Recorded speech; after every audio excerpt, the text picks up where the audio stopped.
بسم اللہ الرحمن الرحیم۔ اسلام دین فطرت ہے، اور جو اسلام کے قوانین اور ضوابط ہیں وہ اتنے آسان اور بالکل مزاج اور انسان کی فطرت کے قریب ہیں کہ اگر ان قوانین کو دیکھا جائے تو وہ واضح طور پر انسان کی طبیعت کے موافق نظر آئیں گے۔ آپ دیگر جتنے بھی مذاہب ہیں ان کا مطالعہ کریں، ان کو اسٹڈی کریں تو آپ کو معلوم ہوگا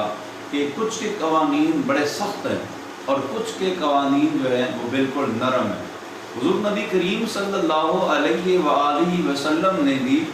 جو واقعہ معراج میں خطبہ ارشاد فرمایا تھا، اس میں اللہ کے رسول صلی اللہ علیہ وآلہ وسلم نے ارشاد فرمایا وَجَعَلَ أُمَّتِي وَسْطًا، کہ اللہ تعالیٰ نے میری امت کو جو ہے وہ درمیانہ بنایا ہے۔ کیا بات، کیا وجہ؟ اس کی وجہ یہ بات ارشاد فرمائی کہ جو یہودیوں کے قوانین ہیں وہ سخت ہیں، عیسائیوں کے جو شریعت کے قانون ہیں وہ بالکل نرم ہیں، تو اسلام کو بالکل دین فطرت کے قریب جو ہے وہ بنایا گیا، اس کے قوانین جو ہے دین فطرت کے بالکل قریب رکھے گئے ہیں۔ تو اسلام کے اندر ایسے ایسے حسین پہلو ہیں کہ اگر جن کو دیکھا جائے اور جن کو فالو کیا جائے تو ایک بہترین معاشرہ جو ہے وہ وجود میں آ سکتا ہے۔ آج کا جو ایک اسلام کا حسین پہلو ہم بیان کرنے جا رہے ہیں وہ بڑا خوبصورت پہلو ہے۔ حضور نبی کریم صلی اللہ علیہ وآلہ وسلم نے ارشاد فرمایا ای الاسلام خیر، کہ بہترین اسلام کون سا ہے؟ تو آقا دو عالم صلی اللہ علیہ وآلہ وسلم نے ارشاد فرمایا کہ تطعم الطعام، کہ غریبوں کو کھانا کھلانا یہ بہترین جو ہے اسلام کا پہلو ہے۔ تو کھانا کھلانا غرباء کو، یتیموں کو، مسکینوں کو، یہ اسلام کا بڑا حسین اور بڑا ہی دلکش پہلو ہے۔ کاش کہ ہم جو اس پہلو کو ترک کرتے چلے جا رہے ہیں ہم اس کو اپنائیں تو معاشرے کے اندر بڑے ایک حسین جو ہے معاشرہ وجود میں آ سکتا ہے، ایک حسین جو ہے وہ لوگ وجود میں آ سکتے ہیں، خوبصورت نظام وجود میں لایا جا سکتا ہے۔ حضور نبی کریم صلی اللہ علیہ وآلہ وسلم نے بھی اپنے صحابہ کی جو تربیت فرمائی وہ اثار، جانثاری اور ایک دوسرے پر اپنے جو وسائل ہیں وہ قربان کرنے اور ایک دوسرے کو شراکت دار بنانا، شریک کرنا، یہ حضور نبی کریم صلی اللہ علیہ وآلہ وسلم نے تربیت فرمائی۔ اب دیکھیں ایک صحابی رسول ہیں، نام ہے حضرت ابو طلحہ رضی اللہ تعالیٰ عنہ، انہوں نے اپنے مہمان کی مہمان نوازی کی، تو دوسرے دن کو جب حضور نبی کریم صلی اللہ علیہ وآلہ وسلم کی بارگاہ میں حاضر ہوئے، حضور کو ان کی ادا اتنی پسند آئی، حضور مسکرانے لگے، اور جب ہنس کر دیکھا تو حضرت ابو طلحہ عرض کرنے لگے یا رسول اللہ میری طرف ہنس کے دیکھ رہے ہیں؟ تو اللہ کے رسول فرمانے لگے اے ابو طلحہ جو تو نے رات کو مہمان کی مہمان نوازی کی ہے وہ اللہ کو اتنی پسند آئی ہے کہ اللہ کریم بھی جو ہیں وہ تیری مہمان نوازی پہ ہنسنے لگے۔ تو یہ ایک بڑی پیاری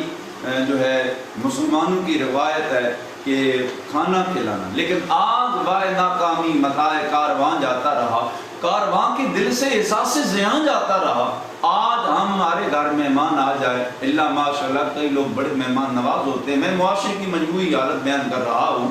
تو عجیب کیفیت طاری ہو جاتی ہے۔ تو یاد رہے کہ کھانا کھلانا یہ مسلمانوں کا ایک وتیرہ ہے، ایک شیوا ہے، حضور نبی کریم صلی اللہ علیہ وآلہ وسلم کی تربیت ہے۔ اور یہ بات بھی یاد رہے کہ 29ویں پارے کے اندر جو دوزخ میں لے جانے والے اعمال ہیں ان میں سے ایک غریبوں کو کھانا نہ کھلانا ہے، یتیموں کے ساتھ رحمت اور شفقت نہ کرنا ہے۔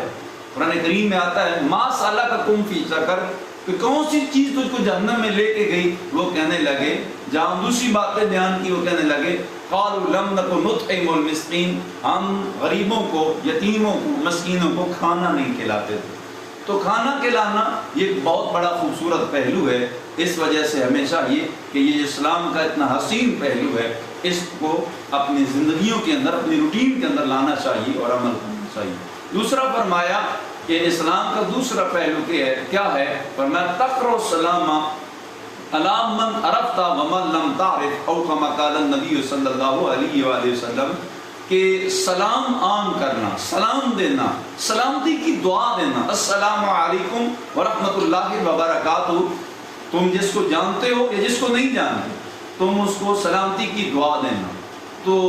یہ ایک بہت بڑی خوبصورت دعا ہے، اور قرآن کریم کے اندر بھی احادیث مبارکہ صلی اللہ علیہ وسلم کے اندر بھی اس کی تربیت فرمائی گئی، لیکن ہم لوگ اس میں بھی بڑی کوتاہی کرتے ہیں۔ اور پھر مصافحہ کرنا، یہ تو حضور نبی کریم صلی اللہ علیہ وسلم کی سنت بھی ہے، تو سلام کرنا بھی سنت ہے۔ تو حضور نبی کریم صلی اللہ علیہ وآلہ وسلم کے امتی ہونے کے ناطے ہمیں چاہیے کہ جو اسلام کے بہترین پہلو ہیں ہم ان کو اپنی نسلوں کو خود اپنے اندر ایڈیکیٹ کے اندر اور اپنے کردار کے اندر اپنی اچھی جو ایڈیکیٹس ان کے اندر لائیں اور اپنے کریکٹر کے اندر لائیں، تاکہ ایک بہترین معاشرہ جو ہے وجود میں آ سکے۔ اللہ تعالیٰ کی پاک بارگاہ میں دعا کرتے ہیں مالک کریم ہم کو عمل کی توفیق عطا فرمائے۔